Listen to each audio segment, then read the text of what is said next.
Welcome to my channel. Today we are doing some more needle felting with a splash of mixed media because we're making Chopper. Look at this little guy. Most of him will be wool, but the hooves and antlers will be clay. When making the base of the head, start by making a knot to form the core. That way there'll be no soft spots in the sphere.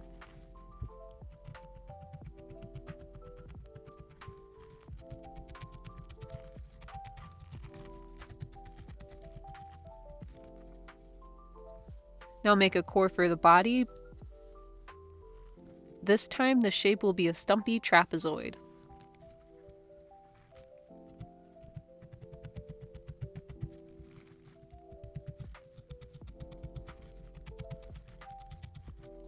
Since Chopper doesn't really have a neck, we can attach it like so, but I need a little help holding them in place with some needles. I'm placing the wool like hair, mainly because his noggin is so orbed that it's better for his head to be oversized than his body. Wrapping it this way also prevents the neck from being too thick, almost like a pug's.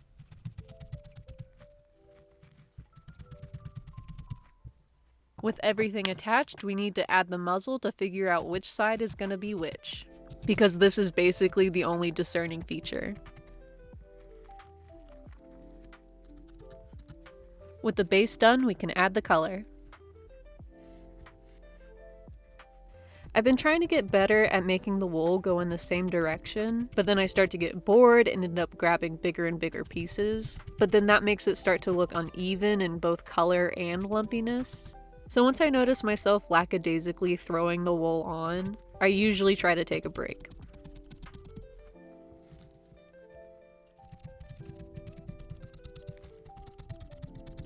With the coloring mostly done, I'm moving on to the pants. Once I get a solid build going, I'm going to cut the pants loose and cover up the maroon pant strands that were left behind. I'm making his pants removable, not because I'm some freak. I plan on upgrading his gear in future videos, so stay tuned. To make the pant legs, I found a brush that was relatively the size I wanted his legs to be. The brush is also a great tool to use when securing the legs to the pants base without the wool losing its shape.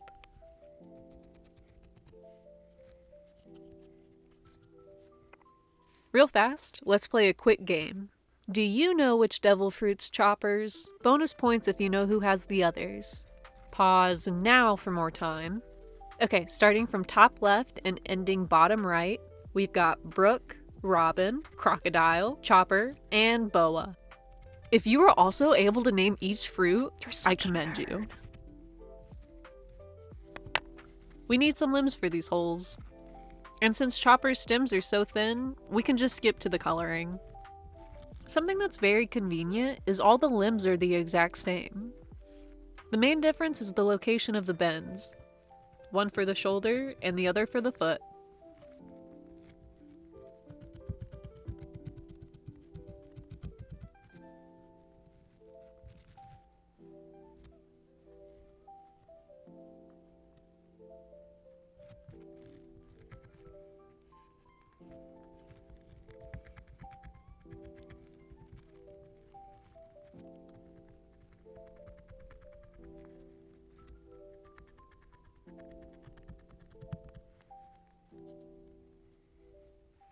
Cut slots for the arms.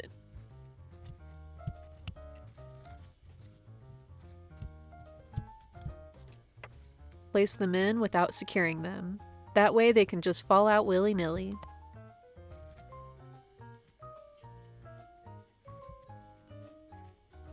Slide the legs in, and this time let's secure them. This feels highly inappropriate.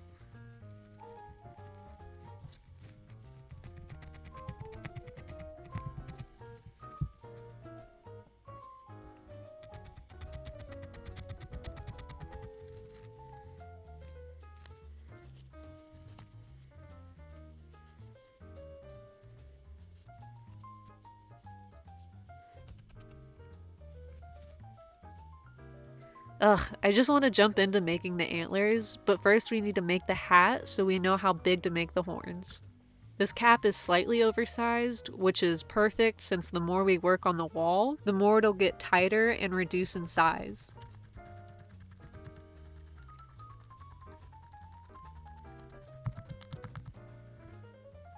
The brim is the next part. In the show, the brim is pretty thick, so let's push everything that's out in.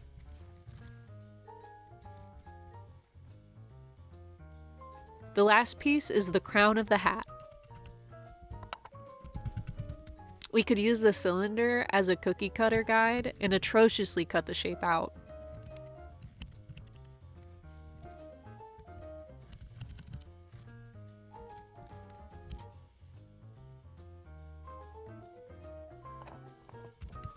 After some off-camera time, they'll look like this. When attaching the pieces together, it's best to work on the seams inside and outside of the hat.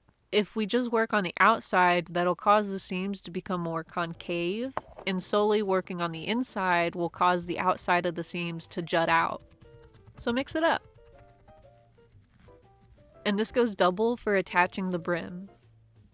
If you're just focused on the outside, you'll notice that the cylinder will have tapered, and we don't want that. It's perfect where it is.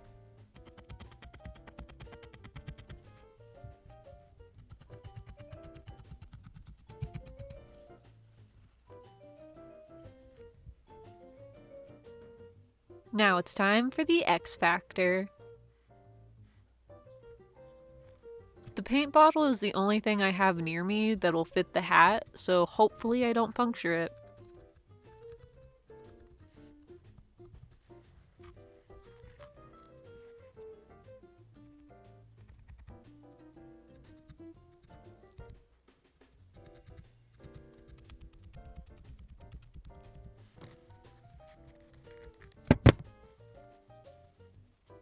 Making the eyes worried me the most. It always feels like the end result could look absolutely adorable or completely soulless. So let me know which one you think I achieved.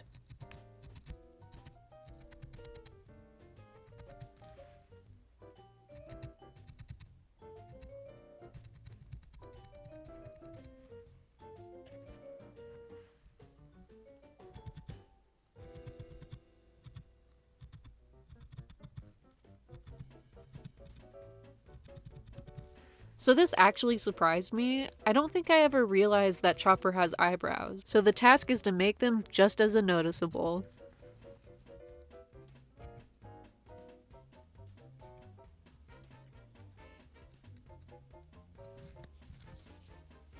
Maybe the hat is why I never noticed. Going into our first mixed media segment with his iconic blue snoot. Once I find a good placement, I'll glue it down so that nobody can get his nose. Add 2 beads to each paw.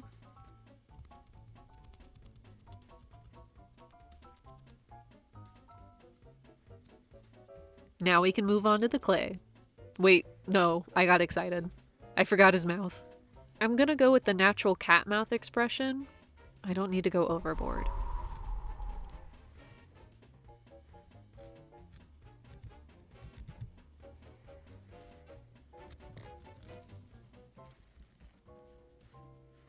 I also forgot to make his ears. So I'm gonna quickly make a hot dog bun.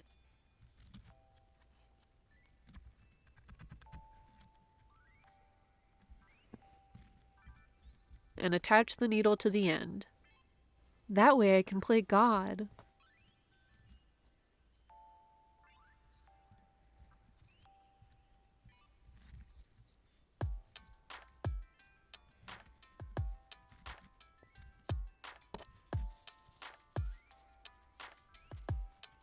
Now that I know how big the hat is, and I finished the rest of the forgotten pieces, sorry about that, I can finally move on to the antlers.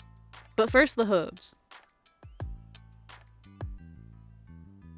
Make a small triangle even smaller, and make a cut in the middle that's so close to the end that you're worried it'll come apart.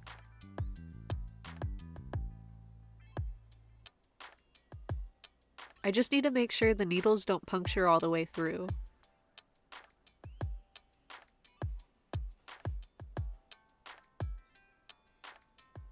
After making 3 more hooves, it's finally time to make the antlers. The drawing is showing the left antler, but I'm actually going to make the right side. When I was first examining the horns, I was going in so confident, but when I got to the 3rd horn point, I was not sure how to merge it with the rest of the bottom. Oh, I love this part.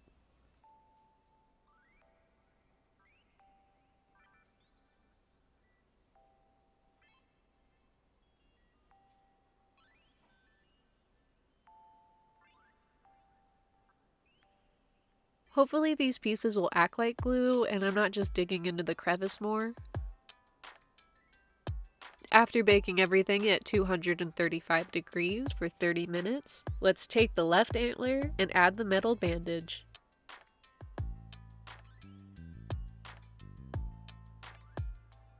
Cut it to be even. Then lastly, add the rivets.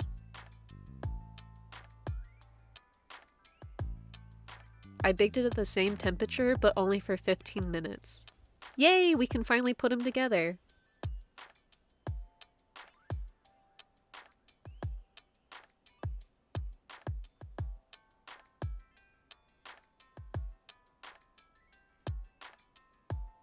Oh, what a cutie! What should I do?